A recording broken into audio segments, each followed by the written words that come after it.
எபிரேயர் புஸ்தகம் 3ஆம் அதிகாரம் 1ஆம் வசனத்தை நம்ம எல்லாரும் சேர்ந்து படிப்போம். இப்படி இருக்க பரம அழைப்புக்கு பங்குள்ளவர்களாகிய பரிசுத்த சகோதரரே, நாம் அறிக்கை பண்ணுகிற அப்போஸ்தலரும் பிரதான ஆசாரியருமாய் இருக்கிற கிறிஸ்து இயேசுவை கவனித்து பாருங்கள். புதிய ஏற்பாட்டு காலகட்டத்தில் எபிரேய நிருபம் என்று சொல்லக்கூடியது ஒரு விசேஷம். எல்லா நிருபமுமே விசேஷமான நிருபம் போல் இதுவும் ஒரு விசேஷமான ஒரு நிருபம் தான். ஏன் சொன்னால், இது எபிரேய நிருபம் முழுக்க முழுக்க யாருக்காக எழுதப்பட்டது என்று சொன்னால் உடனே அவங்களுக்கு எழுதப்பட்டுச்சு நமக்கு ஏன்னு சொல்லி அப்படி எடுத்துக்காதீங்க. யூத மதத்திலிருந்து அநேகர் கர்த்தராகிய இயேசு கிறிஸ்துவை ஏற்றுக்கொள்ள ஆரம்பித்தாங்க. ஏற்றுக்கொண்டவர்களுக்கு நிறைய மக்கள் யூதர்கள் கிறிஸ்தவர்களாக மாறினாங்க. கிறிஸ்தவங்களாக மாறின உடனே என்ன நடந்துச்சு அப்படின்னாலே பெரிய எதிர்ப்பு கிளம்புனுச்சு. யூத மதத்திலேருந்து எதிர்ப்பு கிளம்புனுச்சு. இது எப்படி இருக்குன்னா, இப்போ நமக்கு சொல்லணும்னு சொன்னால், நீங்கள் நிறைய மக்கள் சில பிற மதங்களிலிருந்து ரட்சிக்கப்பட்டு வந்திருக்கிறீங்க இல்லைங்களா? இங்கே வந்திருக்கிற எல்லாருமே பார்ன் கிறிஸ்டின் கிடையாது. அதாவது பிறப்பிலேயே கிறிஸ்தவங்க இல்லை இல்லைங்களா? உண்மை தானே? யாராவது பார்ன் கிறிஸ்டின் இருக்கிறீங்களா? நாங்கள் பிறந்ததே இப்போ பிறப்பிலேயே கிறிஸ்தவங்கன்னு சொல்கிறீங்களா? ஒருவேளை 2ஆம் தலைமுறை 3ஆம் தலைமுறை சில ஆட்கள் இருக்கலாம் ஆனால் அதிகமாக இங்கே வந்திருக்கிற எல்லாருமே பார்த்திங்கன்னா ஒரு 95% மக்கள் பார்த்திங்கன்னா நம்ம எல்லாருமே பார்த்திங்கன்னா பிற பிற பிற இடத்துலேருந்து பிற சமயத்துலேருந்து தான் நம்ம இங்கே உள்ளே வர ஆரம்பித்தோம். எப்படி யூத காலகட்டத்தில் மக்கள் யூதர்கள் இயேசு கிறிஸ்துவை ஏற்றுக்கொண்டு உள்ளே வந்து ரட்சிக்கப்பட்டு கிறிஸ்தவர்களாக மாறினார்களோ அதே போல் நாம் கிறிஸ்தவர்களாக மாறினோம். எப்படி பாருங்கள், நம்ம மாறும்போது கூட நம்ம எப்படி கிறிஸ்தவங்களாக மாறும்போது பல எதிர்ப்புகளை நாம் சந்திக்க ஆரம்பித்தோம். இங்கே இருக்கிற எல்லாருமே வந்திருக்கிறீங்கன்னா எதிர்ப்பே இல்லாமலாம் யாரும் உள்ளே வரல. நீங்கள் பிற சமயத்துலேருந்து ஆண்டவர் இயேசு கிறிஸ்துவை ஏற்றுக்கொண்டு உள்ளே வரும்போதெல்லாம் பல பிரச்சனைகளை நீங்கள் சந்தித்து தான் வந்திருக்கிறீங்க. நீங்கள் முத சர்ச்சுக்கு வரும்போது திட்டிருப்பாங்க, ஏன்டா சர்ச்சுக்கு போகிற, அங்கே எதுக்கடா போகிற. இன்னும் சில பேர் பார்த்தீங்கன்னா மட்டமாலாம் பேசியிருக்கிறாங்க. கிறிஸ்துவ சபையை அந்த இடத்துக்கு போகிற, அந்த சாமியை போய் கும்பிட போறியா, அந்த ஜாதி சாமியை போய் கும்பிடுற போறியா அப்படி என்றெல்லாம் சொல்லி உங்களை ஏளனமாக பேசியிருப்பார்கள், திட்டியிருப்பார்கள். சில இடத்துல நீ பாரு, அங்கே போனீன்னா நீ சர்ச்சு எங்கள் வீட்டுக்கே வரக்கூடாது, வீட்டை விட்டு வெளியே போ அப்படின்லாம் எவ்வளோ பேர் திட்டு வாங்கியிருப்பீங்க. பல பேர் வீட்டை விட்டு விரட்டப்பட்டிருக்கலாம், துரத்தப்பட்டிருக்கலாம். சில ஊரில் சில இடத்துல பார்த்திங்கன்னா நீங்கள் கிறிஸ்தவங்களாக மாறினது நிமித்தமாக ஊரில் சில இடத்துல தண்ணி கூட குடிக்கக்கூடாதுன்னு இருப்பாங்க. எங்கள் கிணத்துல தண்ணி எடுக்கக்கூடாது, எங்கள் குழாயில் தண்ணி பிடிக்கக்கூடாதுலாம் உங்கள் வாழ்வில் பல எதிர்ப்புகள் தெரிவித்தவர்கள் நிறைய பேர் இருக்கிறீங்க.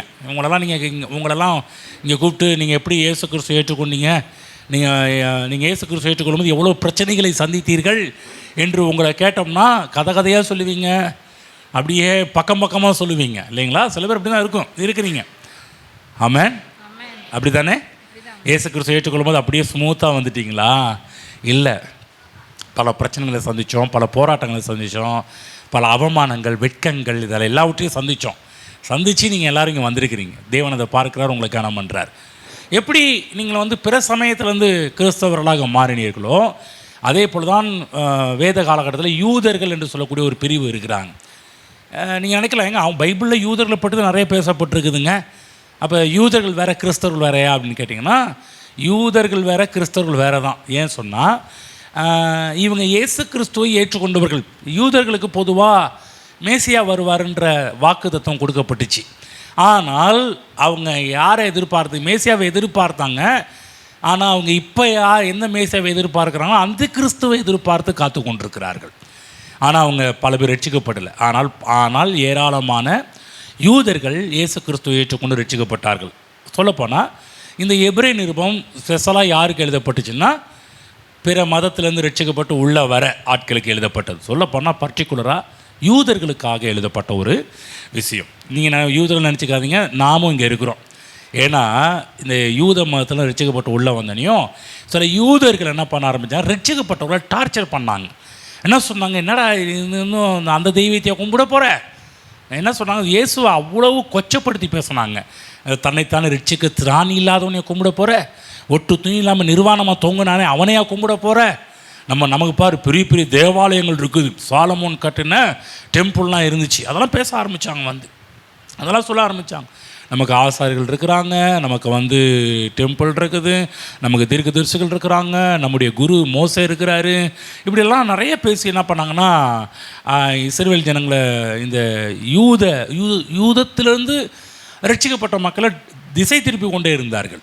இப்போ அப்போஸ்தலனாகிய பவுல் இந்த எபிரேய நிருபத்தை எழுதும்போது அவங்க முழுக்க ஒவ்வொரு அதிகாரத்திலையும் இயேசு கிறிஸ்துவை மையப்படுத்தி பேசியிருக்கிறார். ஹலோ, யாரை மையப்படுத்தி பேசியிருக்கிறாருங்க? இயேசு கிறிஸ்துவை மையப்படுத்தி ஒவ்வொரு அதிகாரத்திலையும் காமிச்சிருக்கிறார். நான் போன வாரமே நான் காமிச்சேன். என்னன்னா, இந்த வேதத்தில் இருக்கிற இது வந்து ஒரு பெரிய ஆல்பம், எப்படி ஒரு மேரேஜ் ஆல்பத்தை ரெடி பண்ணி கொடுக்குறாங்க, நம்ம ஒவ்வொரு டைம் பார்க்குற மாதிரி நம்ம பிதாவாகிய தேவன் ஒரு ஆல்பம் ரெடி பண்ணியிருக்கிறார். அதான் இந்த பைபிள். இந்த பைபிளில் ஆரம்பத்துலேருந்து முடிவு வர பிதாவாகிய தேவன் யாரை மனதில் வச்சு ஆல்பம் தயாரிச்சிருக்கிறார்னா, தன்னுடைய குமாரன் இயேசு கிறிஸ்துவை மனதில் வைத்து தான் இந்த ஆல்பத்தை பிதாவாகிய தேவன் தயாரிச்சிருக்கிறாரு, ஆவியானவருடைய உதவியை கொண்டு. ஓகேங்களா? அப்போ இந்த புஸ்தகம் கூட நல்லா நிறைய போதிக்கலாம். இயேசு கிறிஸ்துவை குறித்து ஒவ்வொரு 13 அதிகாரத்திலையும் இயேசு கிறிஸ்துவை குறித்து அழகாக வர்ணிக்கிறார். ஒவ்வொரு அதிகாரத்திலையும் வர்ணிக்கிறார் இயேசு கிறிஸ்துவை குறித்து. நம்ம இன்றைக்கி அதை நான் போக விரும்பலை, ஒரு நாள் வரும்போது அதை பற்றி பேசுவோம். இந்த இடத்துல சொல்லும்போது என்ன பண்ண, ஒவ்வொரு அதிகாரத்துலேயும் பவுல் வந்து பல காரியத்தை டீச் பண்ணும்போது எதை பற்றி சொல்கிறாருன்னா, முழுக்க மற்ற ஆட்கள் இருந்தாலும், ஏன்னா அந்த காலத்தில் யூதர்கள் என்ன பண்ணாங்க, ஒவ்வொருத்தரை டார்கெட் பண்ணி ஒவ்வொருத்தரை மேலாக பேச ஆரம்பித்தாங்க. இப்போ என்ன சொல்ல ஆரம்பித்தார், இந்த எபிரேயருக்கு என்ன சொல்கிறாருன்னா, இங்கே பாரு, நீ நினைக்கிற மாதிரி அதல்ல. முதல் அதிகாரத்திலேயே பார்த்தீங்கன்னா எதை பற்றி பேசுகிறாங்க, தூதர்களை பற்றி நினச்சிக்கிட்டு இருக்கிறாங்க. ஆகதான் முதல் அதிகாரம் எழுதும்போதே என்ன சொல்கிறாருன்னா, தூதர்களை காட்டிலும் ஒருத்தர் பெரியவர் இருக்கிறார், தூதர்களை காட்டிலும் விசேஷமான ஒருத்தர் இருக்கிறார், தூதர்களிலும் பெரியவர் இயேசு கிறிஸ்து என்பதை பற்றி பேசுகிறார். இப்படி 3ஆம் அதிகாரம் வரும்போது பிரதான ஆசாரியர்களை மைய பற்றி பேசுகிறார். ஆகதான் அவர் சொல்கிறாரு, இவர் தான் இயேசு கிறிஸ்து தான் பிரதான ஆசாரியன். ஆகவே இயேசுவை கவனித்து பாருங்கள். எல்லாரும் பக்கத்தில் சொல்லுங்கள், இயேசுவை கவனித்து பாருங்கள். ஆமென். ஒன்று தெரியுங்களா, எல்லா வாரமுமே நம்ம யாரை பற்றி தான் பேசுகிறோம், இயேசுவை கவனித்து பாருங்கள், இயேசுவை கவனித்து பாருங்கன்னு சொல்லி. நல்லா நம்ம மட்டும் இல்லை, எல்லா திருச்சபைகளும் யாரை பற்றி பேசிட்டு, இயேசுவை பற்றி தான் பேசிகிட்டு இருக்கிறாங்க. எந்த செய்தி எடுத்தாலும் அதில் யார் தெரிவார்னு சொன்னால் இயேசு தெரிவார். இப்போ வந்து பர்டிகுலராக நம்ம என்ன பண்ணுறோம், கிறிஸ்து இயேசுவை கவனித்து பாருங்கள் என்ற தலைப்பின்களாக ஆரம்பிச்சிருக்கிறோம். இயேசு கிறிஸ்துவை கவனித்து பாருங்கள். போன வாரத்தில் என்ன ஸ்டார்ட் பண்ணணும் அப்படின்னா, இந்த ஆசீர்வாதங்களை பற்றி பேச ஆரம்பித்தோம். யார், நம்ம யாக்கோபு தன்னுடைய கோத்திரத்தில் இருக்கின்ற 12 பிள்ளைகளை கூப்பிட்டு அவங்கள ஒவ்வொருத்தராக ஆசீர்வதிக்கிற ஆசீர்வாதத்தை பற்றி பேச ஆரம்பித்தோம். இதில் முதலாவது, நான் 12 பேர் இருந்தாலும் 12 பேர்லாம் உங்களுக்கு எடுத்து சொன்னேன். 12 என்று சொன்னால் என்ன அர்த்தம், போன வாரம் கேட்டேன், கேள்வியெல்லாம் கேட்பேன், என்ன பார்க்காம சொல்லுங்கள். 12 என்று சொன்னால் என்ன அர்த்தம் என்று சொன்னேன். சூப்பர், தெய்வீக அரசாங்கம். சரி, ரூபன் என்று சொன்ன என்ன அர்த்தம் என்று சொன்னேன். இப்போ ஐயோ சூப்பருங்க, எனக்கு ரொம்ப சந்தோஷம். இந்த ஃபஸ்ட்டு 2 ரூபா மட்டும்தான் வருது. நீங்களாம் பிரசங்கத்தை கவனிச்சிங்களா இல்லையான்னு தெரியல. ப்ளீஸ் என்ன பண்ண, கொஞ்சம் கவனிங்க, கவனமாக கேளுங்க, எல்லோரும் கவனிங்க. நீங்கள் கேட்கும்போது பதில் சொல்லும்போது நீங்கள் என்ன கேட்டிருக்கீங்கன்றது எங்கள் பரவாயில்ல, இப்போ உள்ளே போயிருக்குது, நீங்கள் வந்தது வீண் அல்ல, நீங்கள் வந்தது நேரத்தை வீண், நீங்கள் பதில் சொன்னாதான் நீங்கள் வருவது வீண் அல்ல என்பதை நாங்கள் புரிந்து கொள்ள முடியும். புரிஞ்சுச்சிங்களா? நாங்கள் கேட்கும்போது என்ன நீங்கள் ரிப்ளை பண்ணாதான், நீங்கள் பதில் சொன்னால் தான் நீங்கள் எதை கவனிக்கிறீங்கன்னு அர்த்தம். நாங்கள் எதாவது பேசும்போது, நாங்கள் உங்கள்கிட்ட எதாவது கேட்கும்போது நீங்கள் யாரெல்லாம் பதில் கொடுக்குறீங்களோ நாங்கள் என்ன எடுத்துக்கோன்னா, நீங்கள் பரவாயில்ல கவனிக்கிறீங்க. இதுவும் டக்குன்னு பதில் சொல்கிறோம், நல்லா கவனிக்கிறீங்கன்னு அர்த்தம். அதனால் உங்களுடைய ரெஸ்பான்ஸை விரும்புகிறேன், உங்களுடைய ரிசல்ட், உங்களுடைய ஃபீட்பேக்கை விரும்ப ஆரம்பிக்கிறேன். ஓகேங்களா? சரி, சி த சன். ரூபன் என்று சொன்னால் சி த சன். தமிழில் சொல்லப்போனால் குமாரனை பார், குமாரனை பார். அப்போ முதல் ஆசீர்வாதம் ஒரு வேளை வந்து கொஞ்சம் நெகட்டிவாக போனாலும், ரூபன் என்று சொன்னாலே குமாரனை பார் என்று சொல்லி அர்த்தம் என்று சொல்லி பேச ஆரம்பித்தோம். ஓகேங்களா? சரி, இன்றைக்கி ரூபனை பற்றி அதிகமாக கொஞ்சம் சில விஷயங்களை பேசணும். இன்றைக்கு ரூபனை பற்றி தான் சில விஷயங்களை எடுத்து பேச போகிறோம். இருந்தாலும் அதுக்கு இணையாக இன்னொரு வசனத்துக்கு போயிட்டு வருவோம். அது ஆதியாகமம் புஸ்தகம் 35ஆம் அதிகாரம் போய்க்குங்க. கவனமாக கேளுங்க, கொஞ்சம் டீப்பாக போகிற மாதிரி இருக்கும். அதனால் கொஞ்சம் கவனமாக கேட்டால் தான் புரியும். நீங்கள் பாட்டுக்க மேலோட்டமாக உட்காந்துருந்தீங்கன்னா சில விஷயங்கள் உங்களுக்கு புரியாது. ஆகவே நீங்கள் எந்த அளவுக்கு நல்லா ஷார்ப்பாக காதை தீட்டி வசனத்தை கேட்குறீங்களோ அப்போ உங்களுக்கு பிரயோஜனமாக இருக்கும். அந்த நேரங்கள் உங்களுக்கு வீணான ஒரு நேரங்களாக போய்விடாது. எடுத்து படிப்போம். 35ஆம் அதிகாரம் 22ஆம் வசனத்தை படிக்கிறேன், கேளுங்கள். நானே படிக்கிறேன் இந்த வசனத்தை மட்டும். இஸ்ரவேல் அந்த தேசத்திலே தங்கி குடியிருக்கும் போது ரூபன் போய் தன் தகப்பனுடைய மறுமனையாட்டிய பில்காலுடன் தவறான உறவை வைத்து கொண்டான். அதை இஸ்ரவேல் கேள்விப்பட்டான். அதை இஸ்ரவேல் என்று சொன்னால் தகப்பன் கேள்விப்படுறார். இந்த பில்கால் என்று சொல்லக்கூடியது யார் என்று சொன்னால் ராகேலுடைய வேலைக்காரி. ராகேலுடைய 2 வேலைக்காரின்னு சொன்னோம் இல்லையா. ராகேலுக்கும் வேலைக்காரி இருந்தாங்க, லேயாளுக்கும் வேலைக்காரி இருந்தாங்க. இப்போ அந்த ரூபன் யாக்கோபினுடைய தன் தகப்பனுடைய மறுமனையாட்டியிடம் தவறான ஒரு உறவை வைத்து கொண்டான் என்று சொல்லி பார்க்கிறோம். இந்த பில்கால் என்று சொன்னால் என்ன அர்த்தம் என்று சொன்னால் கவனமாக கேளுங்க, இதை நோட் பண்ணிக்கோங்க. இதில் தான் சில விஷயத்தெல்லாம் பேச போகிறோம். பில்கால் என்று சொன்னால் to be fear, to be trouble, to be terrified. கவலைப்படாதீங்க, தமிழில் சொல்கிறேன். கலக்கமடை, பயமடை, அச்சுறுத்தப்படு. இன்னும் சொல்லப்போனால் கலக்கம், பயம், அச்சம். சொல்லுங்கள், கலக்கம், பயம், அச்சுறுத்தப்படுதல். திரும்ப சொல்லுங்கள், கலக்கம், பயம், அச்சுறுத்தப்படுதல். ரூபன் என்று சொன்னால் சி த சன், குமாரனை பார்த்து. ரூபன் என்று சொன்னாலும் குமாரனை பார் என்று தான் அர்த்தம். அந்த ரூபனே என்ன பண்ணணும், குமாரனை பார்க்கணும்.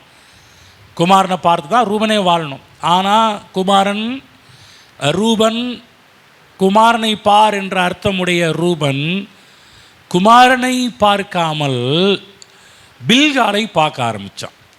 பில்கால் என்று சொன்னால் என்ன அர்த்தம்? கலக்கம், பயம், அச்சுறுத்தல். இப்போ ரூபன் எதை பார்க்கிறான், எதோடு ஐக்கியம் கொள்ளுகின்றான், எதோடு உறவை வைத்து கொள்ளுகிறான் என்று சொன்னால் கலக்கத்தோடும் பயத்தோடும் அச்சுறுத்தலோடும் தன்னுடைய உறவை வைத்து கொள்வதை நாம் பார்க்க ஆரம்பிக்கின்றோம். இது எல்லாமே ஒரு தவறான உறவு. சொல்லப்போனாலே தகப்பனுடைய மறுமனையாட்டிடம் சேருவது தப்பான ஒரு உறவு தான். ஆனால் அது எப்படிப்பட்டது என்று சொன்னால் கலக்கம், பயம், அச்சுறுத்தல்.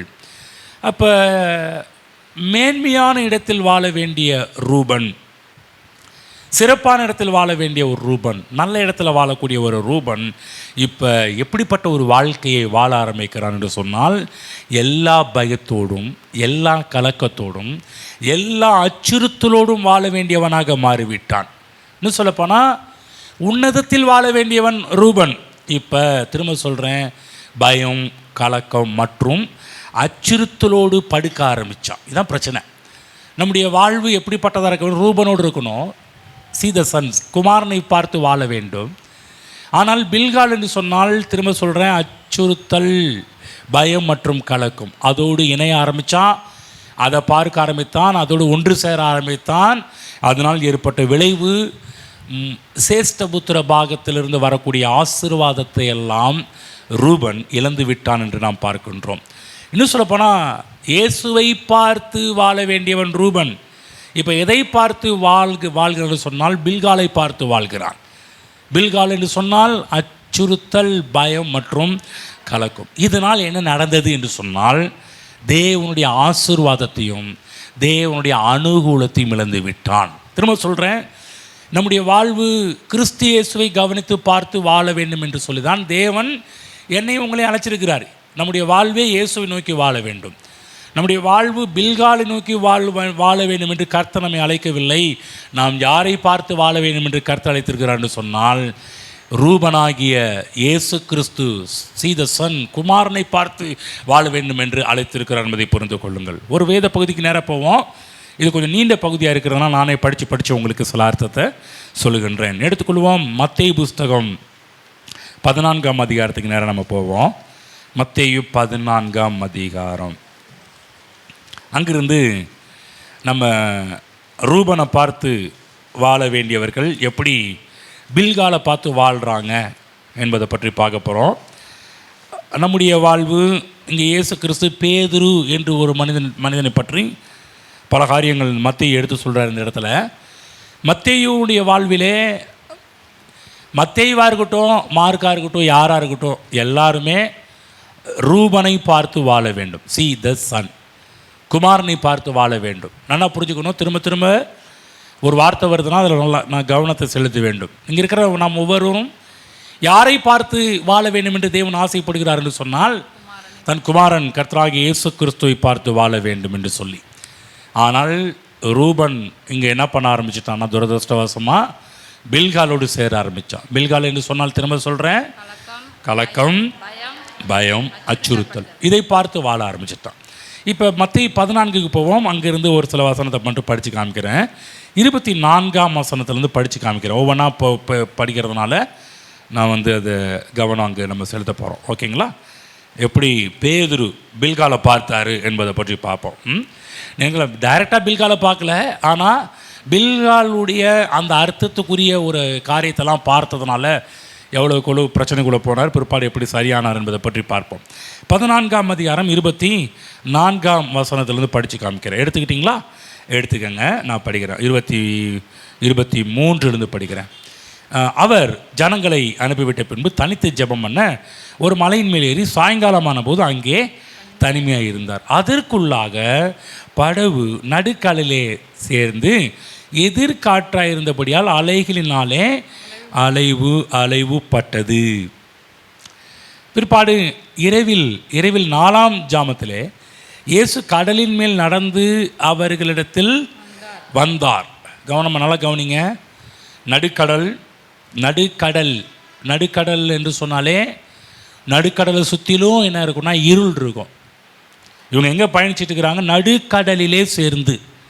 அப்போ நடுக்கடல் ஓரம் மற்ற காரியங்களாக இருந்தால் கூட ஏதோ பக்கத்தில் பில்டிங் இருக்குது, அது இருக்குது, இது இருக்குது, இந்த கலங்கரை விளக்கங்கள்லாம் பக்கத்தில் இருக்கும் பாருங்கள், அதனால் பார்த்து ஏதோ கொஞ்சம் பிரைட்னஸ் தெரியுதுன்னு இருக்கலாம். ஆனால் நடுக்கடல் என்று சொன்னாலே பக்கத்தில் எதையும் பார்க்க முடியாது. நடுக்கடல் என்று சொன்னாலே சுற்றிலும் இருள் இருக்கும். அது மட்டுமல்ல, நடுக்கடலில் சேர்ந்து எதிர்காற்றாக இருந்தபடியால் படகு அலைகளினாலே அலைவு பட்டது என்று பார்க்கிறோம். இன்றைக்கு நம்முடைய வாழ்க்கை கூட பார்த்திங்கன்னா பல பிரச்சனைகளால் அலகழிக்கப்படலாம். அலைகளினால் அலைவு பண்ணப்பட்டதாக நம்முடைய வாழ்க்கை இருக்கலாம். ஆமாம். ஆனால் நம்முடைய வாழ்வு பல போராட்டங்கள், பல பிரச்சனைகள், பல நிந்தைகள், பல வேதனைகள் இருந்தாலும் கூட தேவனை குறித்து சொல்கின்றேன், தேவன் நம்முடைய பிரச்சனைகளெல்லாம் பார்த்து கண்டும் காணாதவர் போல போகிறவர் அல்ல. பார்க்க சொல்லுங்கள், தேவன் உங்கள் பிரச்சனையை பார்த்துட்டு அப்படியே போகிறவர் கிடையாது. சில பேர்லாம் இருக்கிறாங்க, பிரச்சனை வரும்போது தூரமாக நின்று கவனிச்சிட்டு இருப்பாங்க. எது கவனிப்பாங்க?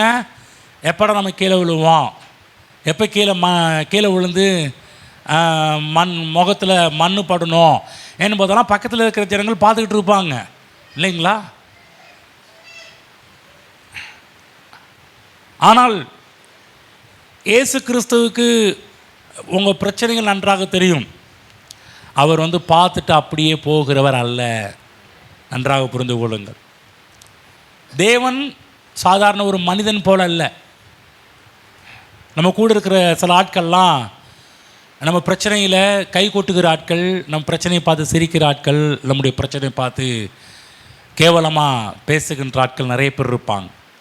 இயேசு அப்படிப்பட்டவர் அல்ல. இங்கே படகு மிகப்பெரிய ஒரு அலைகளினால் அலைவு பட்டு கொண்டு இருந்த ஒரு இக்கட்டான ஒரு நேரம் திரும்ப சொல்கிறேன், கர்த்தர் உங்கள் பிரச்சனைகளை பார்த்துட்டு அப்படியே கவனிச்சுட்டு போகிறவர் கிடையாது. உங்களை நோக்கி வருகிறார். உங்கள் பிரச்சனை நோக்கி வரார். எந்த பிரச்சனையில் மாட்டிருக்கிறீங்களோ அந்த இடத்துக்கு இயேசு வருகிறார். எந்த பிரச்சனை இருக்கிறீங்களோ எதுக்கு வராரு? கை கூட்டி சிரிக்கிறதே கிடையாது. அங்கே மற்றவர்களை குற்றப்படுத்துவதற்காக அல்ல. இந்த இடத்துல பேதுரு மிகப்பெரிய ஒரு காரியத்தை பண்ண போகிறாரு.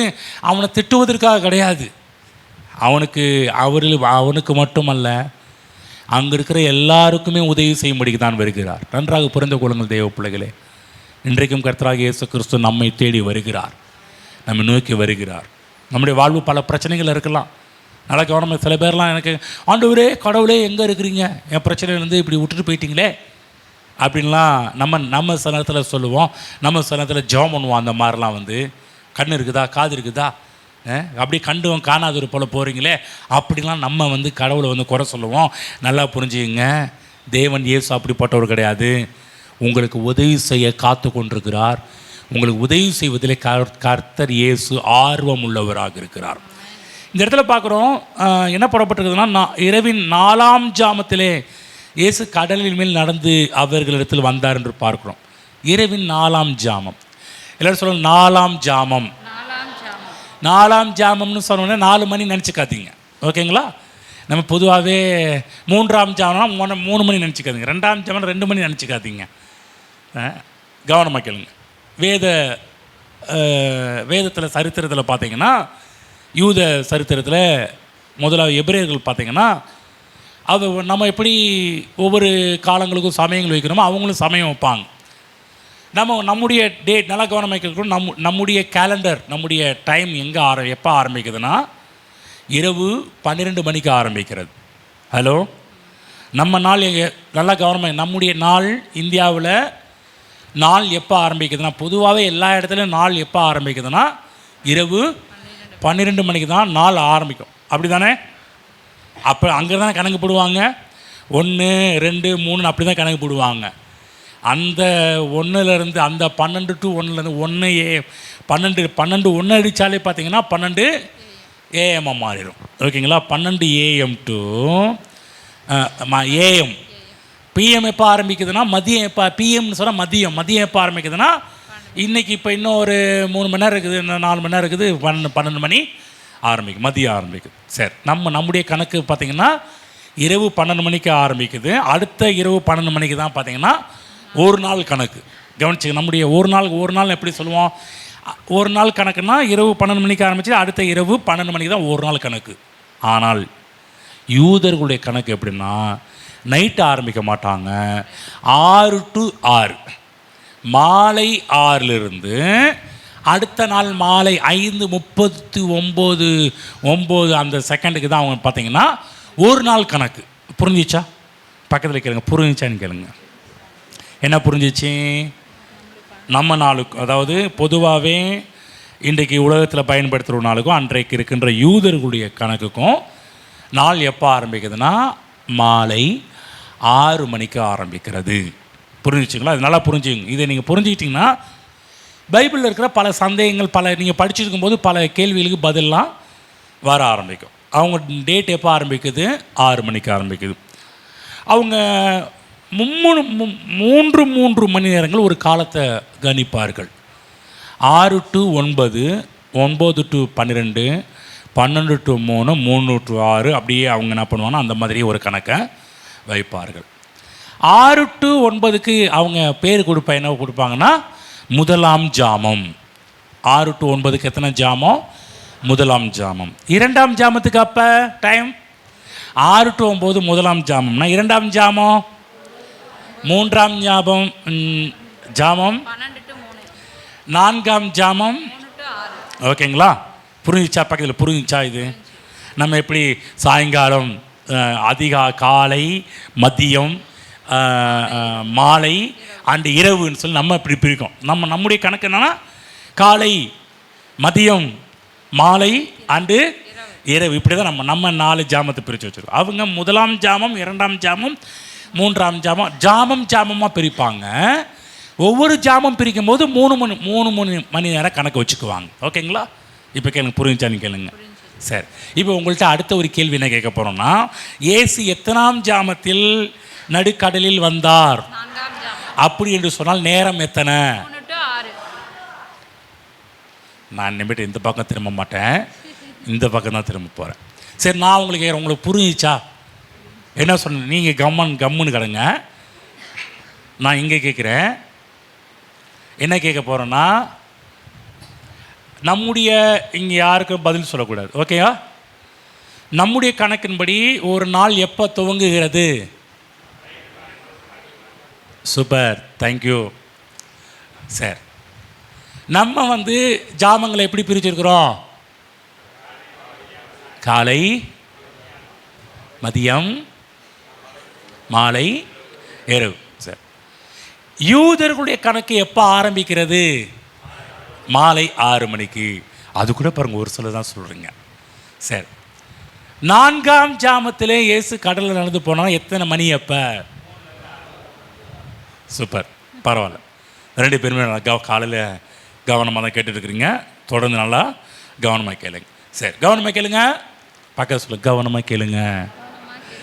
இப்போ எத்தனாவது மணி நேரத்தில் இயேசு கடல் மேல் நடந்து வராருன்னு சொன்னால், கரெக்டாக 4ஆம் ஜாமம் என்று சொல்லக்கூடிய இரவின் 4ஆம் ஜாமத்திலே.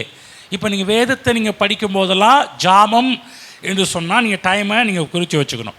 அதே போல் 1, 2, 3, 4, 5ஆம் ஜாமம், 6ஆம் ஜாமம்னு சொன்னால் நீங்கள் நைட் நேரத்தை எடுத்துக்கூடாது. புரியுதுங்களா? 6ஆம் மணிவே அந்த மாதிரிலாம் வரும்போது 3 3ஆக பிரித்து தான் நீங்கள் இப்படி நீங்கள் புரிந்து கொள்ள வேண்டும். ஓகேங்களா? சரி, இப்போ 4ஆம் ஜாமம் யூத மக்களுடைய இரவு ஜாம கணக்கு இதுதான் ஓகேங்களா? சரி, இப்போ இருக்கிற அந்த ஜாமத்திலே பார்த்தீங்கன்னா ரொம்ப ஒரு கடினமான ஒரு ஜாமம் என்று சொன்னால் என்ன ஜாமம்னா, இந்த 3 to 6 தான் ரொம்ப இக்கட்டான ஒரு டைம். அதுதான், புரியுதுங்களா? அந்த டைம் தான் ரொம்ப பிரச்சனையான ஒரு நேரம். நம்ம ஊரில் டிரைவர்லாம் இருக்கிறாங்க இல்லைங்களா? இரவு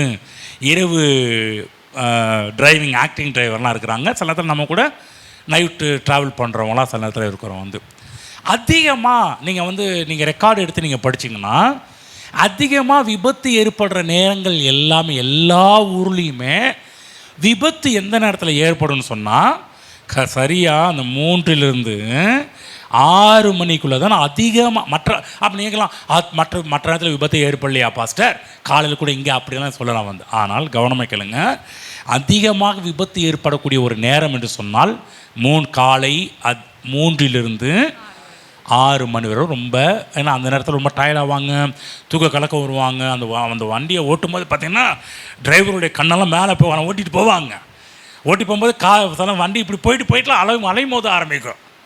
ரொம்ப ஒரு கிரிட்டிக்கலான ஒரு டைம் என்று சொன்னாலே அந்த 4ஆம் ஜாமம் என்று சொல்லக்கூடிய அந்த ஜாமம் என்று அந்த 3லிருந்து 6 மணி வரையிலும் தான். அது ரொம்ப மிகவும் ஒரு டார்க்கான ஒரு நேரம். இவர்கள் அந்த நேரத்தில் அச்சுறுத்தப்படுகிறார்கள். காற்றும் கடலும் ரொம்ப கொந்தளிக்கின்றது. அந்த நேரத்தில் அவங்க பயத்தில் இருக்கிறாங்க. இப்போ அதன் மேலே இயேசு நடந்து வருகிறார். நல்லா கவனமாக கேளுங்க தேவ பிள்ளைகளே. உங்கள் பிரச்சனைகள் உங்களை அச்சுறுத்துகிறதா? நீங்கள் பயப்படாதீருங்க. ஏன்னு சொன்னால் அந்த பிரச்சனையின் மேலே ஒருத்தர் நடந்து வர்றாரு. அவர் பேர் கர்த்தராகிய இயேசு கிறிஸ்து. உங்கள் கடன் உங்களை அச்சுறுத்துகிறதா? இயேசு கிறிஸ்து அது மேலே ஏறி உங்கள்கிட்ட வருவார். உங்கள் வியாதி உங்களை அச்சுறுத்துகிறதா? இயேசு கிறிஸ்து அந்த வியாதி மேலே நடந்து உங்கள்கிட்ட வருவார். புரியுதுங்க? எதெல்லாம் உங்களை அச்சுறுத்துகிறதோ, உங்களை பயமுறுத்துகிறதோ, இயேசு கிறிஸ்து அதன் மேலே வருவார். அதன் மேலே ஏறி அதை தேவன் கண்ட்ரோல் பண்ண ஆரம்பிப்பார். ஒன்று அது மேலே ஏறி வந்தால் என்ன அர்த்தம்னா, கண்ட்ரோல் என் கையில் என்பது போல அர்த்தம் என்பதை புரிந்து கண்டு கலக்கமடைந்து ஆவேசம் என்று சொல்லி பயத்தினால் அலறினார்கள். ஆவேசம்னா என்ன? பேய்டா, பிசாசுடா. ஆவேசம் என்று சொன்னால் பிசாசு. இயேசு கிறிஸ்து வராரு. இயேசுவை இவங்க எப்படி பார்க்குறாங்கன்னா பிசாசா பார்க்குறாங்க. இன்னைக்கும் நிறைய கிறிஸ்தவர்களுக்கு இயேசு பக்கத்துலனா கூட அவங்க கண்ணுக்கு முன்னாடி தெரிகிறது எல்லாமே பிசாசு தான் தெரிஞ்சுக்கிட்டு இருப்பான். ஏன் அப்படின்னு சொன்னால் கவனமாக கேளுங்க. கவனமாக கேளுங்க. இன்றைக்கு நிறைய கிறிஸ்தவர்களுக்கு காட் கான்சியஸை காட்டிலும் டெவில் கான்சியஸ் தான் அதிகமாக இருக்குது. தமிழில் சொல்கிறேன். இன்றைக்கி அநேக கிறிஸ்தவர்களுக்கு தேவனை குறித்த ஒரு அந்த அறிவை விட எதை குறித்த அறிவு அதிகமாக இருக்கிறது என்று சொன்னால் பிசாசை குறித்த அறிவு தான் அதிகமாக இருக்கின்றது. ஒன்றும் இல்லை, நைட் நேரத்தில் நீ நடந்து போயிட்டுருக்கிறீங்க, யாரோ உங்க கூட வர மாதிரி இருக்கும். ஹலோ, அப்போ உங்களுக்கு எப்படி இருக்கும்? எப்படி பார்ப்பீங்க? எப்படி பார்ப்பீங்க? இந்த அனுபவத்துக்குள்ளே போயிருக்கிறீங்களா? நீங்கள் என்ன நினைப்பீங்க?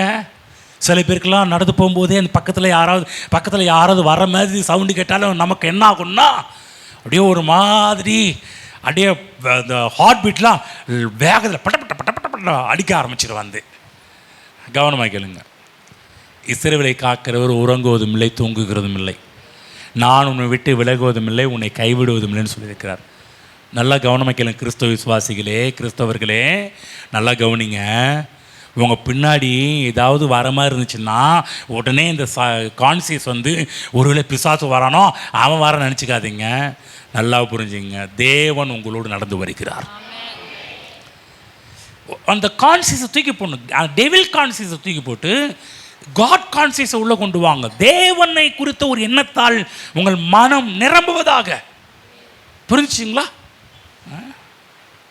நம்ம தான் எப்போது, ஏன்னா நம்ம கிறிஸ்துவ சபைகளும் அதிகமாக தேவனை பற்றி சொல்கிறத காட்டிலும் பிசாசு பிசாசு பிசாசு பிசாசு பிரதர், பிசாசு அங்கே இருக்கான், பிசாசு இங்கே இருக்கிறான்.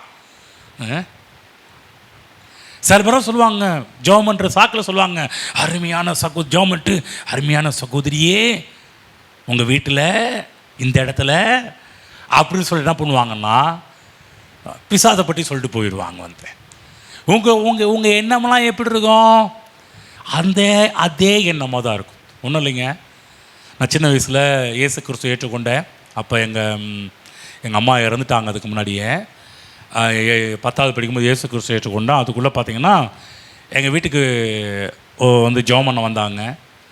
ஜோமன் போது பார்த்தீங்கன்னா நான் பக்கத்தில் கூட இருந்து ஜோமன், நானும் கூட இருந்து ஜோமன்லாம் இருந்தேன் வந்து அந்த டைமில். அப்போ அவங்க சொன்னாங்க, இந்த வீட்டில் வந்து சில பிசாசுடைய கிரியைகள் இருக்குதுன்னு சொல்லிட்டு போயிட்டாங்க. உடனே ஒருத்தர் சொன்னால், இந்த இடத்துல வந்து ஒரு கருப்பு உருவம் போல் தெரியுதுலாம் சொல்லிட்டு போயிட்டாங்க. அந்த இடத்துல யார் இருக்கு? நானும் இருக்கிறேன், என் தங்கச்சி இருக்கிறா, பெரியவங்களும் இருக்கிறாங்க. அதிகமாக பார்த்தீங்கன்னா நானும் தங்கச்சி சின்ன வயசு வந்து. இப்போ என் மனதில் அவன் மனதில் என்ன பதிஞ்சுன்னா கருப்பு உருவம். என்னதுங்க? கருப்பு உருவம் பதிஞ்சிருச்சு. ஒன்று சொல்லட்டுங்களா, வீட்டுக்குள்ளேயே போகிறதில்ல நான். அதிகமாக என்ன பண்ணாருமே, சர்ச்சில் வீட்டுக்குள்ளே போய் வெளியவே இருப்பேன். அந்த நேரத்தில் நல்ல வழிக்கு சபை இருந்துச்சுனால பக்கத்தில் பார்த்தீங்கன்னா எங்கள் வீட்டில் ஒரு மற்ற பிரதர்ஸ் அப்போ பைபிள் காலேஜ் படிச்சுட்டு இருந்தாங்க சர்ச்சில் வந்து.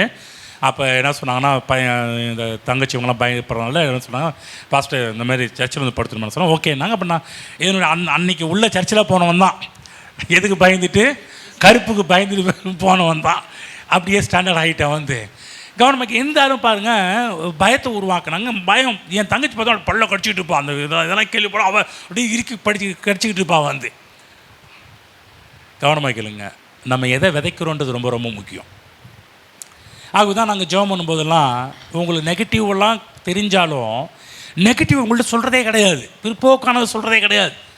உங்களுக்கு பிசாசு உங்களுக்கு இப்படிலாம் செய்கிறான் அப்படி செய்கிறான்னு அதிகமாக வலியுறுத்தி பிசாசு கான்சியஸை உள்ளே கொண்டு வருவது கிடையாது. தேவனுடைய வசனத்தை எடுத்து சொல்லி, தேவனை பற்றி சொல்லி, அந்த கான்சியஸ் உங்களுக்கு, அந்த அறிவு உங்களுக்குள் வர வேண்டும் என்று ஆசைப்படுறோம்.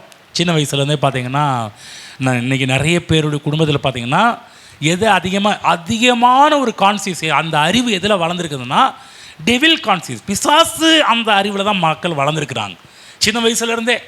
நான் சொன்னேன் இல்லையா, எனக்கு இப்படிப்பட்டது. ஆனால் சில குடும்பத்தில் பார்த்தீங்கன்னா சில சின்ன பிள்ளைகளும் ரொம்ப சின்ன பிள்ளைகளுக்கு பிடிச்ச பாடம் பார்த்தீங்கன்னா ஒன்றும் இல்லை, அதுக்கு முன்னாடி சொல்லிட்டு வரேன்.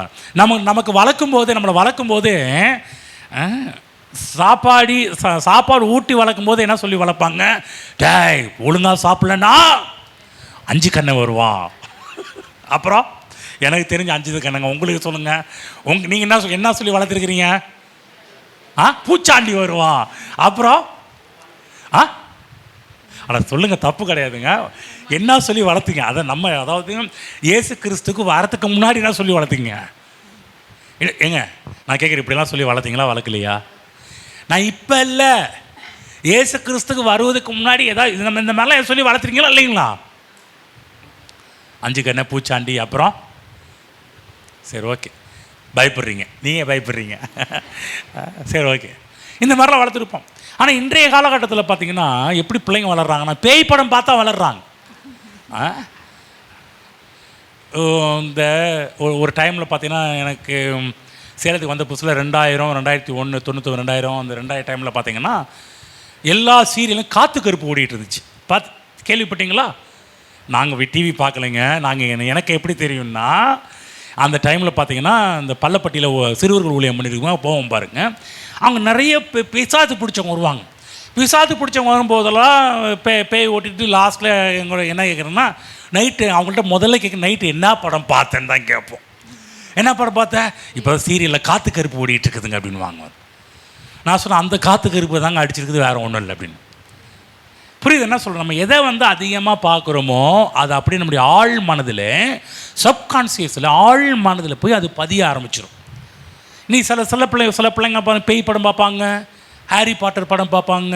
சில நேரத்தில் நம்ம காலத்தில் ஜெகன் மோகினி பிசாசு பார்க்குறது மட்டும் இல்லை, பார்க்குற படத்தில் அது காலை விட்டு அடுப்பில் காலை விட்டு எரிய வைக்கிறார். நம்ம வீட்டில் சில நேரத்தில் நம்ம அடுப்பங்கரை பார்த்தாலே மோகினி பிசாசை உட்காந்துருக்க மாதிரி தெரியும். எதனால் தெரிய ஆரம்பிச்சிச்சு? நம்முடைய கான்சியஸில், நம்முடைய சப்கான்சியஸ் ஆழ் மனதில் போய் இந்த படங்கள்லாம் என்ன பண்ண பதிய ஆரம்பிச்சிருச்சு. பதிய ஆரம்பித்தோம். நம்ம என்ன பண்ணுறோம்? அதையே பார்க்க, அதையே பேசி, அதையே அந்த பயத்திலே வாழ ஆரம்பிச்சிடும்.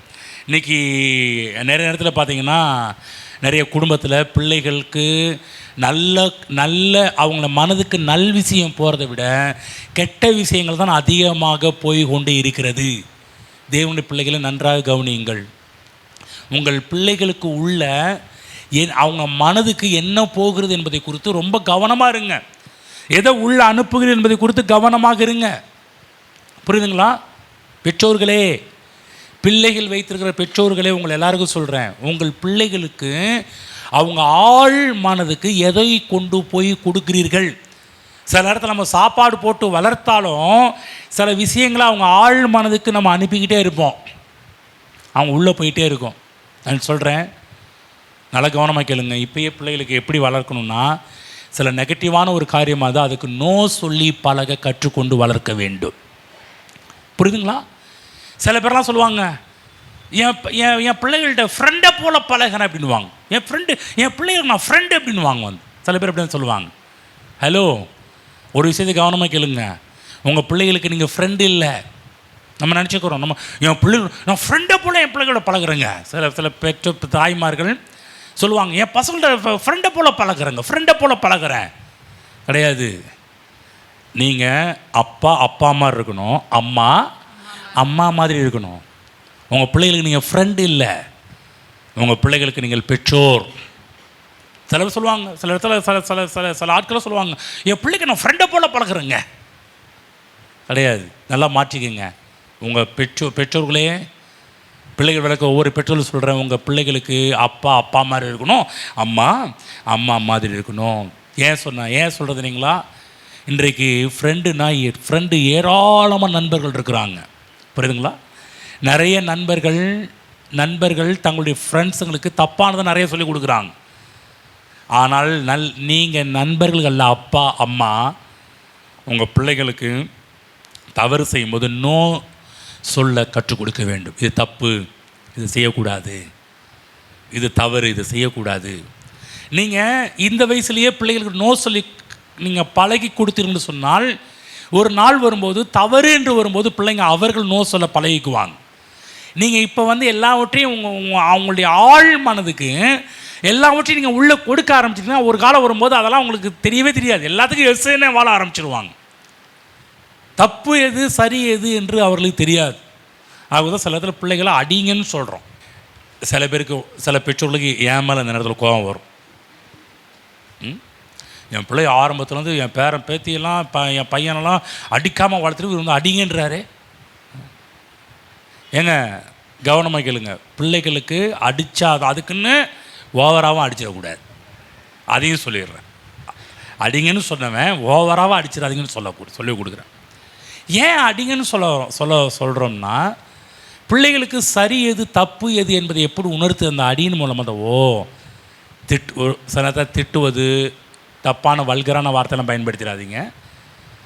திட்டுங்க, நல்ல வார்த்தையாக சொல்லி திட்டுங்க. ஆனால் கெட்டது வார்த்தையெல்லாம் வாயில் வந்துடாமல் பார்த்துக்கோங்க. அடிக்கும்போது ஓவராக போயிடாதீங்க, அடிங்க. அந்த அடிக்கும்போது உங்கள் மனதில் என்னன்னா, இந்த விஷயத்தில் பிள்ளைகளுக்கு நோ, இது தப்பு என்பதை பிள்ளைகளுக்கு உணர்த்த வேண்டும் என்ற ஒரு காரியம் இருக்க வேண்டுமே ஒழிய மற்ற காரியங்கள் உள்ள இருக்கக்கூடாது என்பதை புரிந்து கொள்ள வேண்டும். புரிஞ்சுச்சா? உங்களை அடிங்கன்னு சொல்கிறோம், ஓவராக அடிக்காதீங்கன்னு சொல்கிறோம். திட்டுங்கன்னு சொல்கிறோம், ஓவராக தப்பான வார்த்தைகளெல்லாம் சொல்லி திட்டாதுன்னு சொல்கிறோம். அப்போ என்ன, எதுக்காக இது சொல்கிறோம்னா, பிள்ளைங்க இப்போயே உங்கள் நோ சொல்லி பழகிட்டாங்கன்னா, இதை செய்யக்கூடாது என்பதை பழகிட்டாங்க. நாட்கள் ஆக ஆக ஆக அவர்கள் தங்கள் நண்பர்களுக்கும் தவறு என்பதை சொல்லிக் கொடுப்பார்கள். தாங்கள் வளருகின்ற போது தங்களுடைய குடும்பத்தில் ஏதாவது தவறான ஒரு காரியம் இருந்தாலும் அவங்க சொல்லுவாங்க தப்பு என்று தெரியும். நீங்கள் இப்படி வளர்க்கலைன்னா அவங்களுக்கு எல்லாமே அவங்க தப்பையும் சரி என்று தான் நினைத்து வாழ்ந்து கொண்டிருப்பார்கள். ஆகவே இதில் கொஞ்சம் கவனமாக இருக்க வேண்டும். ஓகேங்களா? சரி, இன்னொரு வசனம், அது 27ஆம் வசனம் போவோம். அதில் 14ஆம் அதிகாரம் 27ஆம் வசனம். இந்த ஆவேசத்தை இவ்வளோ விஷயம் பேச ஆரம்பித்தாச்சு. சரி, இப்போ 27. உடனே இயேசு அவர்களோட பேசி, திடன் கொள்ளுங்கள், நான் தான், பயப்படாதிருங்கள், நான் தான், பயப்படாதிருங்கள். சொல்லுங்க, நான் தான், பயப்படாதிருங்கள். இயேசு கிறிஸ்து சொன்ன ஒரு வார்த்தை சீசர்களை பார்த்து, நான் தான். நான் தான், நீங்கள் நான் தான் சொன்ன உடனே நீங்கள் கொஞ்சம் மட்டமான வார்த்தையை நீங்கள் எடுத்துக்கொள்ளாதீர்கள். நான் தான் என்று தேவன் சொல்லும்போது இயேசு சொன்னார் என்று சொன்னால் ஐ ஆம் என்று சொல்லக்கூடிய ஒரு வார்த்தை. யூதர்களுக்கு நல்ல கவனம், வேதத்தை படித்து வாழ்ந்த யூதர்களுக்கு ஐ ஆம் என்று சொல்லக்கூடிய ஒரு வார்த்தை எப்பேற்பட்ட வார்த்தை என்று அவர்களுக்கு நன்றாக தெரியும். ஏனென்று சொன்னால், பிதாவாகிய தேவன் மோசையை கொண்டு இஸ்ரவேல் ஜனங்களை நடத்தும் போது மோசை ஆண்டவர் கேட்குறாரு, ஆண்டவரே, இந்த ஜனங்கள்லாம் நீங்கள் யாருன்னு கேட்டால் உங்கள் பேரை என்ன சொல்கிறது கேட்கும்போது தேவன் முதல்ல என்ன சொன்னார்? ஐ ஆம் தட் ஐ ஆம். ஐ ஆம் தட் ஐ ஆம். இருக்கிறவராகவே இருக்கிறேன். ஐ ஆம், நான் தான் இருக்கிறவராகவே இருக்கிறேன். நான் தான் என்று சொன்னால் ஐ ஆம். புதிய ஏற்பாட்டு காலத்தில் கர்த்தராகிய இயேசு கிறிஸ்து இந்த ஐ ஆம் என்று சொல்லக்கூடிய ஒரு வார்த்தையை அடிக்கடி பயன்படுத்தியிருக்கிறார். நானே ஜீவாப்பம், நானே உலகத்திற்கு வெளி, நானே உயிர்த்தெழுதலும் ஜீவனுமாக இருக்கிறேன். இந்த மாதிரிலாம் அடிக்கடி இந்த ஒரு வார்த்தையை பயன்படுத்தியிருக்கிறார். ஐ ஆம் என்று சொல்லக்கூடிய ஒரு வார்த்தை. அப்போ நானே, அவங்களுக்கு தெரியும், நானே என்று சொன்னாலே அந்த இடத்துல இறங்கி இருக்கிறது தேவன் இறங்கி இருக்கிறார் என்று நல்லாவே தெரியும். ஆகவே மக்களுக்கு ஐ ஆம் பைபிள் போடப்பட்டிருக்குது. ஒரு தடவை இதனுடைய வேல்யூ இல்லைன்னு சொல்கிறேன், கவனமாக கேளுங்க. ஒரு முறை இயேசு பிடிக்கிறதுக்கு ரோம சோல்ஜர்ஸ், ரோம போர்ச்சேவர்கள் அண்டு பிரதான ஆசாரியர்களுடைய போர்ச்சேவர்கள் ரெண்டு டீமும் பிடிக்க போகிறாங்க. அப்போ யாரை தேடுகிறீர்கள் என்று கேட்டார் இயேசு. இவங்க சொன்னாங்க, நசரேயனாகிய இயேசுவை தேடுகிறோம். ஒன்றும் இல்லைங்க, அந்த இடத்துல ஒரு என்ன சொன்னார்? ஐ ஆம், நான் தான். அந்த வார்த்தையை கேட்ட உடனே என்ன நடந்துச்சு தெரியுங்களா?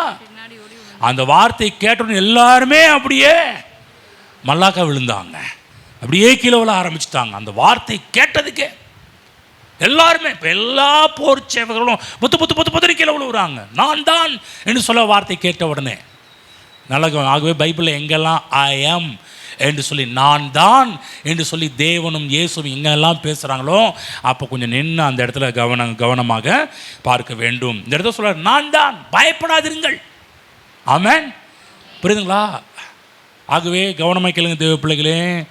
நான் தான் என்று சொன்னால், நான் தான். வியாதியில் இருக்கிறீங்களா? சொல்ல, ஐ ஆம், நான் தான் உன் சுகமாக இருக்கிறேன். நான் தான் உன்னுடைய செழிப்பாக இருக்கிறேன். நான் தான் உன்னுடைய சமாதானமாக இருக்கிறேன். நீங்கள் என்னென்ன பிரச்சனை இருக்குங்க அந்த பிரச்சனையில் இறங்கி வந்து தேவன் சொல்கிற ஒரு வார்த்தை நான் தான். நீங்கள் வேறு மாதிரி எடுத்துக்கூடாது. நான் தான் கதவை தர, அப்படி இல்லை. நான் தான் என்று சொன்னாலே உங்கள் பிரச்சனை ஏறி மிதித்து வந்து உங்களுக்கு பதில் சொல்லக்கூடியவர். பாருங்கள், உடனே பேதுரு உடனே படிக்கிறேன் பாருங்கள். திடீர் நான் தான் என்று பயப்படாதா பேதுரு அவரை நோக்கி, ஆண்டவரே, நீரே ஆனால் நான் ஜலத்தின் மேல் நடந்து உம்மிடத்தில் வர கட்டளையிடும் என்றான். கவனமாக கேளுங்க. இந்த இடத்துல பகுத்தறிவு வேலை செய்ய மாட்டேங்குது. முழுக்க தேவன் நம்பி உள்ளே இறங்கி வராரு. தேவன் வரும்போதெல்லாம் பகுத்தறிவு வேலை செய்யக்கூடாது. தேவன் வரும்போதெல்லாம் பகுத்தறிவில் உள்ளே இறங்கி வந்தானா அவ்வளோதான், தேவனை குறித்த அறிவில் உள்ளே இறங்கி வரார். சில இடத்துல பாருங்கள், தேவன் ஆவிக்குரிய விஷயத்தில் பகுத்தறிவா தேவ அறிவான்னு பார்க்கும்போது நீங்கள் எந்த அறிவுக்கு முக்கியத்துவம் கொடுக்க வேண்டும் என்று சொன்னால் பகுத்தறிவு கிடையாது, தேவனை குறித்த அறிவு. இந்த உலகத்தில் ஸ்கூல் சப்ஜெக்ட் பகுத்தறிவை பற்றி நிறையா போதிக்கிறாங்க.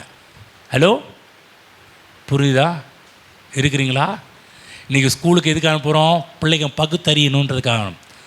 ஸ்கூல் காலேஜஸ் எல்லா இடத்துலையுமே பகுத்தறிவை பற்றி நிறைய சொல்லிக் கொடுப்பாங்க. ஆனால் வேதம் பகுத்தறிவை பற்றி போதிக்கல, வேதம் தேவனை அறிகிற அறிவை பற்றி போதிக்கிறது. ஆகவே நல்லா புரிஞ்சுக்கணும், தேவன் எப்போ நம்முடைய வாழ்வில் இன்வால்மெண்ட் ஆனால் நுழைஞ்சாலும் தேவன் பகுத்தறிவை தாண்டி அவரை அறிகின்ற அறிவுக்கு நேராக தான் நம்மளை நடத்த ஆரம்பிப்பார். இப்போ சொல்கிறாரு பாருங்கள், தண்ணீர் நீரே ஆனால் நான் ஜலத்தின் மேல் நடந்து உம்மிடத்தில் வர கட்டளையிடும் என்றான். அதற்கு இயேசு வா என்றார். அப்பொழுது பேதுரு படவை விட்டு இறங்கி இயேசு இடத்தில் போக ஜலத்தின் மேல் நடந்தான். வா என்றார்.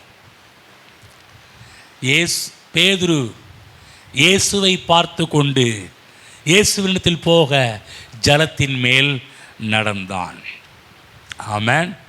கர்த்தராகிய இயேசு கிறிஸ்து அவர் வானத்தையும் பூமியும் உண்டாக்குனவர், சர்வத்தையும் தன்னுடைய கண்ட்ரோலில் வச்சிருக்கிறவர். நல்லா புரிஞ்சுங்க, இன்றைக்கி எல்லாமே யாருடைய கண்ட்ரோலில் இருக்குதுன்னா இயேசு கிறிஸ்துடைய கட்டுப்பாட்டுக்குள்ளாக இருக்கின்றது. இப்போ பேதுரு யார்? பேதுரு மனுஷன். இயேசு கடலை நடக்கிறார். சொல்லப்போனால் கவனமாக கேளுங்க, இயேசு கடலை நடக்க பெரிய அதிசயமே இல்லை. ஏன் அதிசயம் இல்லைன்னா அவர் கடவுள். அவர் வானத்தில் நடப்பார், கடலில் நடப்பார், எங்கே வேணாலும் நடப்பார், எங்கே வேணாலும் மதப்பார். ஏன்னு சொன்னால் அவர் கடவுள்.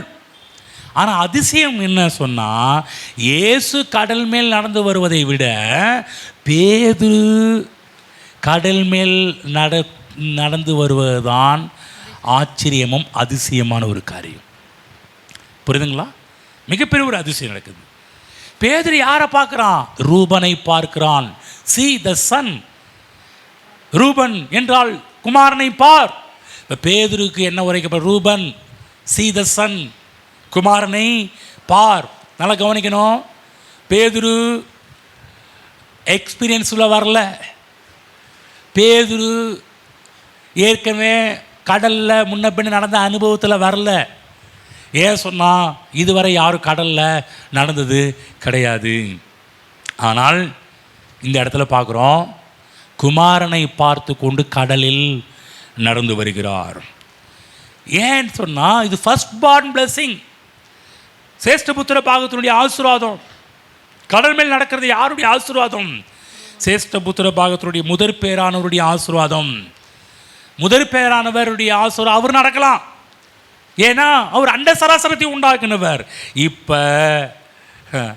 இப்போ பேதுரு நடக்கிறார்னா நல்லா கவனமாக கேளுங்க, முதற் பிறந்தவருடைய ஆசீர்வாதம் அப்படியே யாருக்கு வருதுன்னு சொன்னால் பேதுருக்கு வருகிறது. நல்லா கவனமாக கேட்கணும், நல்லா கவனமாக கேளுங்க. இயேசு அவர் முதற் பேரானவர். நல்லா புரிஞ்சுக்கணும், அவர் எல்லா அதிசயத்தையும் ஆட்சி எல்லாம் பண்ண முடியும். இப்போ அந்த பிளெஸ்ஸிங் யார் மேலே வருதுன்னா பேதுரு மேலே வருது. ஏன்? இயேசுவை உற்று நோக்கும்போது இயேசுவிடம் இருந்த எல்லா விதமான நன்மைகளும் அதிசயங்களும் இவங்க வாழ்க்கையில் நடக்க ஆரம்பிக்குது. ஆகவே தான் நான் உங்களுக்கு பார்த்து சொல்கின்றேன், இயேசுவை கவனித்து பார்த்து உங்கள் வாழ்வில் உங்கள் வாழ்க்கையை நீங்கள் வாழ ஆரம்பிப்பீங்கன்னு சொன்னா, இயேசு கிறிஸ்து வாழ்வில் என்னென்னலாம் நடந்துச்சோ அந்த ஃபர்ஸ்ட் பார்ன் பிளெஸிங், சேஷ்டபுத்திர பாகத்தினுடைய எல்லா ஆசீர்வாதங்களும் அப்படியே உங்கள் வாழ்வில் ரிஃப்ளெக்ட் ஆகிறத, பிரதிபலிப்பதை நீங்கள் பார்க்க ஆரம்பிக்கலாம். ஆமாம், புரியுதுங்களா? சரி, அடுத்து தொடர்ந்து படிக்கிறேன். 30. காற்று பலமாக இருக்கிறதை கண்டு பயந்து அமிழ்ந்து போகையில் ஆண்டவரை நீர் இரட்சியும் என்று கூப்பிட்டான். இப்போ பேதுரு குமாரனை பார்த்தாரு. முதல்ல குமாரனை பார்த்தாரு. குமாரனை பார்த்து அழகாக நடந்து போயிட்டுருக்கிறாரு. இப்போ கீழே விழுகிறாரு. ஏன் கீழே விழுகிறாருன்னா, காற்றை, அதாவது இயேசுவை பார்த்து நடக்க வேண்டியவர் இப்போ பில்காலை பார்க்க ஆரம்பிச்சிட்டார். பில்கால் என்று சொன்னால் என்ன? கலக்கம், பயம், அச்சுறுத்தல். அமிழ்ந்து போகிற ஆண்டவரே நீர் இரட்சியும் என்று கூப்பிடத் தொடங்கினான். கவனமாக கேளுங்க, போகும்போதே கீழே விழ ஆரம்பிக்கிறார்.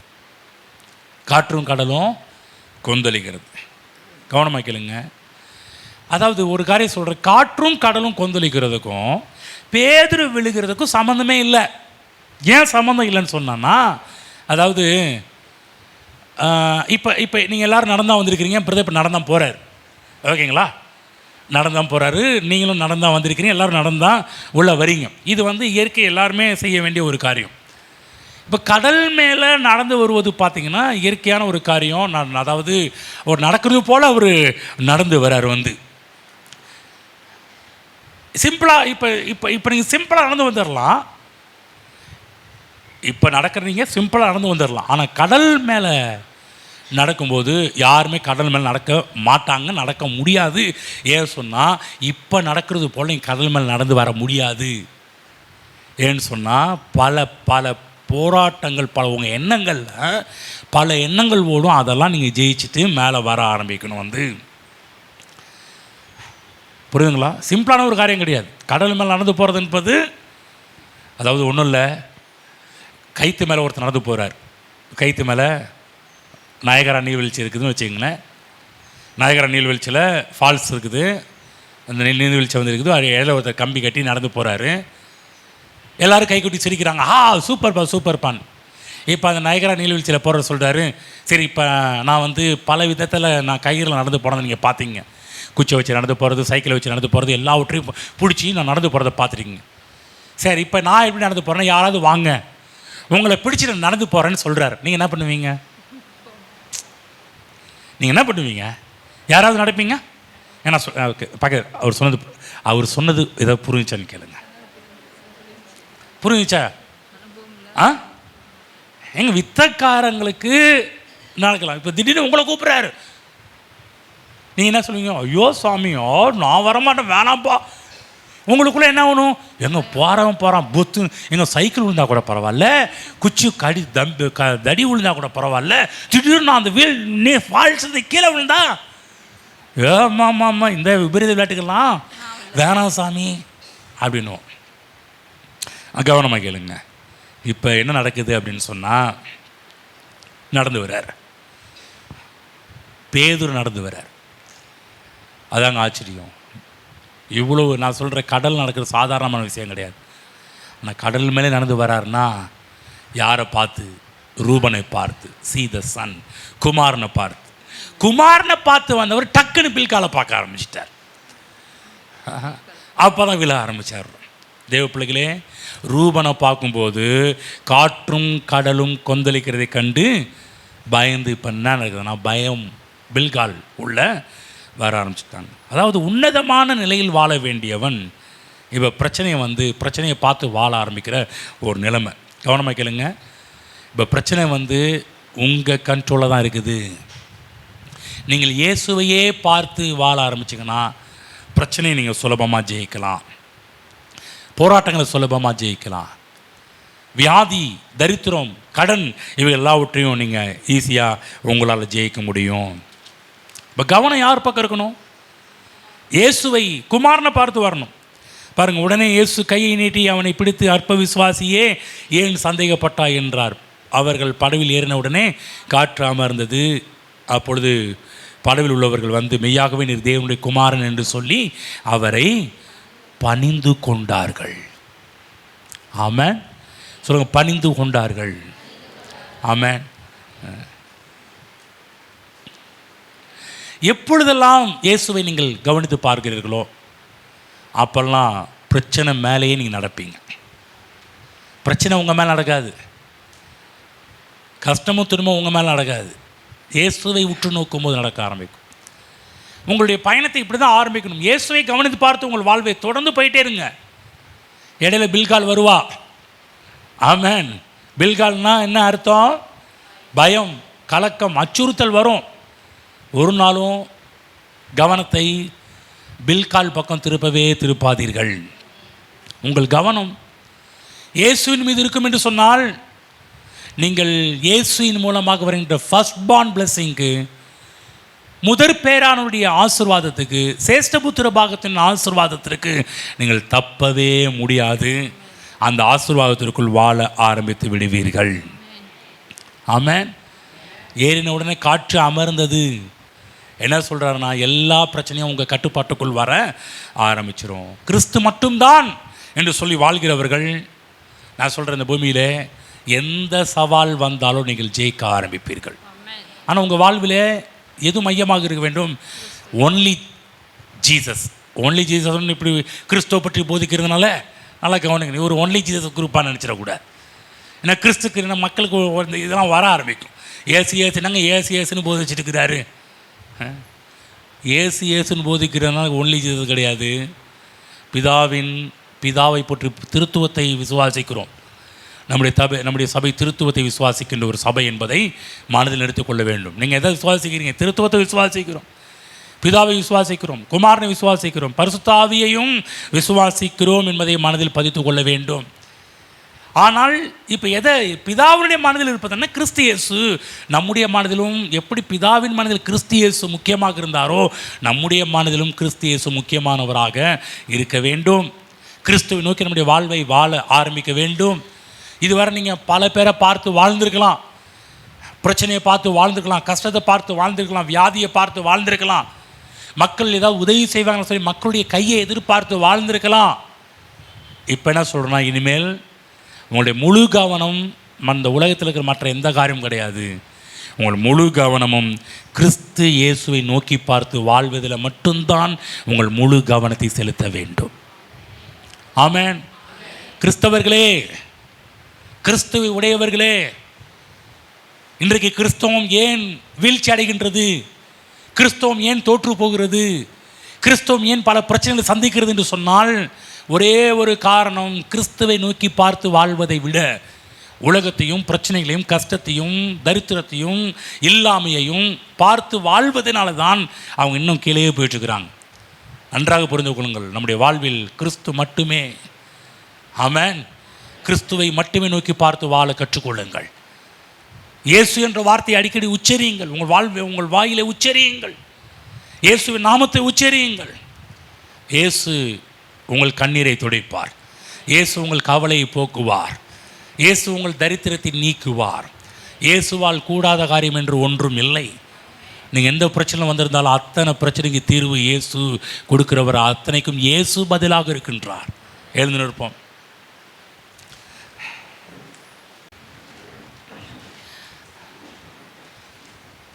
ரூபனை பார்த்து வாழணும், பில்காலை பார்த்து வாழக்கூடாது. ரூபன் ஏன் சேஷ்டபுத்திர பாகத்தை இழந்தான் என்று சொன்னால், என்றைக்கு பில்காலோடு அவனுக்கு இணைப்பு ஏற்பட்டுச்சோ, பில்காலோடு ஐக்கியம் ஏற்பட்டுச்சோ, பில்காலோடு உறவு ஏற்பட்டுச்சோ, அன்றைக்கி தான் சேஷ்டபுத்திர பாகத்தையே ரூபன் இழக்க ஆரம்பிச்சிட்டார். புரியுதுங்களா? நம்முடைய வாழ்வில் என்னைக்கு பயம், கலக்கம், அச்சுறுத்தல் உள்ள நீங்கள் உள்ளே போகிறீங்களோ நல்லா புரிஞ்சுக்கிங்க, அன்றைக்கெல்லாம் சேஷ்டபுத்திர பாகமாகிய கிறிஸ்துவினால் வரக்கூடிய ஆசீர்வாதத்தை இழக்க வேண்டிய நிலைமை ஏற்படும். ஆகுதான் கலக்கத்துக்கும் பயத்துக்கும் அவிசுவாசத்துக்கும் சந்தேகத்துக்கும் நம்முடைய வாழ்வில் இடத்தை கொடுக்கவே கூடாது. இயேசு கிறிஸ்துவுக்கு மட்டுமே நம்முடைய வாழ்வில் இடத்தை கொடுக்க வேண்டும். கரங்களை உயர்த்தி கர்த்தருடைய வார்த்தைக்கு நன்றி செலுத்துவோம். ஸ்தோத்திரம் பிதாவே, இன்று எங்களோடு பேச நம்முடைய வார்த்தைகளுக்கு நன்றி செலுத்துகிறோம். ஆண்டவரே, பேதுரு உம்மை பார்த்து வந்தார், கிறிஸ்துவை பார்த்து வாழ்ந்ததனால் ஆண்டவரே கடல் நடக்க முடியாத ஒரு இடத்தில் நடந்தார். ஆண்டவரே, நம்முடைய பிள்ளைகளும் தங்கள் வாழ்வில் உம்மை நோக்கி பார்த்து இந்த பூமியில் அசாதாரணமான காரியத்திற்குள்ள உள்ள நுழையட்டும். ஆண்டவரே, சாதாரணமாக வாழ்கிறவர்கள் உம்மை நோக்கி பார்த்து அசாதாரண வாழ்வுக்குள் செல்லட்டும். ஆண்டவரே, நன்றி ஆண்டவரே, நன்றி ஆண்டவரே, நன்றி ஆண்டவரே. இங்கே இருக்கிற ஒவ்வொரு பிள்ளைகளும் அசாதாரண வாழ்க்கை வாழட்டும் என்று நம்முடைய பிள்ளைகளை ஆசீர்வதிக்கிறேன். ஸ்தோத்திரம். எங்கள் அன்பின் பரலோக பிதாவே, கர்த்தராகிய இயேசு கிறிஸ்து நாமத்தில் நம்முடைய சமூகத்தில் இருக்கிறோம். இன்று எங்களோட பேசினபடியால் நமக்கு நன்றி செலுத்துகிறோம். அப்பா, அன்றைய நேரத்தில் நாங்கள் உங்களை நோக்கி பார்த்து வாழ்கிறத விட இந்த உலகத்தில் பில்காலை நோக்கி பார்த்து வாழ்ந்துட்டோம். எங்களை மன்னியும் ஆண்டவரே. இனிமேல் அப்படி இல்லை ஆண்டவரே. தொடர்ந்து உம்மை பார்த்தே எங்கள் வாழ்வை வாழ எங்களை அர்ப்பணிக்கிறோம். ஆண்டவரே, நீர் ஒருவரே எங்களை ஆள்கிறவர், நடத்துகிறவர், சர்வ வல்லவர். நீர் ஒருவரே, உம்மால் முடியாத காரியம் என்று ஒன்றும் இல்லை. உம்மை நோக்கி பார்க்கிறோம் ஆண்டவரே. உம்மை நோக்கி பார்த்தவர்கள் வெட்கப்பட்டு போகவில்லையே, உம்மை நோக்கி பார்த்தவர்கள் பிரகாசம் அடைந்தார்களே. அதே போல் இங்கே இருக்கிற ஒவ்வொருவரும் உம்மை நோக்கி பார்த்து வெட்கமில்லாத ஒரு வாழ்வை இந்த பூமியில் வாழட்டும். உம்மை நோக்கி பார்த்து பிரகாசம் அடைகின்ற ஒரு வாழ்வை இங்கே இருக்கிற ஒவ்வொரு வாழட்டும் ஆண்டவரே. எப்படி பேதுருவை நோக்கி பார்த்ததுனால் இதுவரை யாருமே நடந்துராத ஒரு காரியத்துக்குள் நடந்தாரே, அதே போல் இங்கே இருக்கிற உங்களுடைய பிள்ளைகளுடைய வாழ்விலும் அசாதாரணமான காரியங்கள் ஒவ்வொரு நாளும் உங்களுடைய பிள்ளைகள் வாழ்வில் நடக்கட்டும் என்று ஆசீர்வதிக்கிறேன். இயேசு கிறிஸ்து நாமத்தில் பிதாவே, ஆமென்.